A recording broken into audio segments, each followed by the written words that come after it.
India একটা ডিসইনফরমেশনের campaign সেন্টারে পরিণত হয়েছে।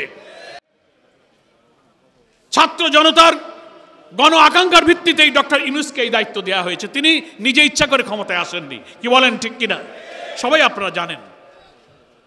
উনি যখন এই দেশ পরিচালনার জন্য শুরু করলেন দায়িত্ব পালন, শুরু থেকেই তার বিরুদ্ধে অনেক ষড়যন্ত্র এবং দেশের বিরুদ্ধে অনেক নৈরাজ্য শুরু হলো। দেখেছেন তো আপনারা, পাল্টা কু, জুডিশিয়াল কু, আনসার কাণ্ড, প্রশাসনে অস্থিরতা তৈরি করা, হিন্দু বৌদ্ধ খ্রিস্টান সম্প্রদায়ের দীর্ঘদিনের সাম্প্রদায়িক সম্প্রীতির উজ্জ্বল দৃষ্টান্ত এই বাংলাদেশের মধ্যে একটা সাম্প্রদায়িক দাঙ্গা বানাবার চক্রান্ত ওই দিল্লি থেকে বসে শেখ হাসিনা ষড়যন্ত্র করেছে।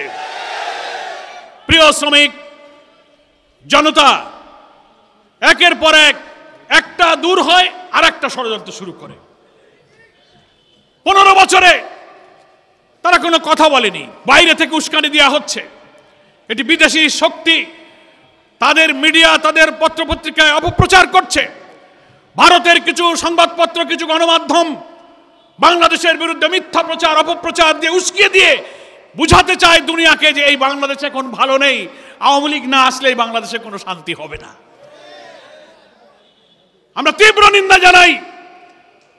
ভারতের কিছু পত্রপত্রিকায় যে সমস্ত খবর প্রকাশিত হয়েছে যা এদেশে ঘটে নাই, সাজানো বানানো ভিডিও ক্লিপ, অডিও দিয়ে সেই খবর প্রচার করে বলা হচ্ছে বাংলাদেশে সাম্প্রদায়িক সংঘাত, হিন্দুদের উপরে নির্যাতন চলছে।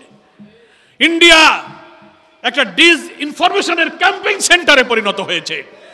আমরা আজকের এই শ্রমিক কল্যাণের সম্মেলন থেকে তার তীব্র নিন্দা জানাই। বাংলাদেশের সরকারের, অন্তর্বর্তীকালীন সরকারের যে সমস্ত তথ্য বিভাগ, মিডিয়া বিভাগ,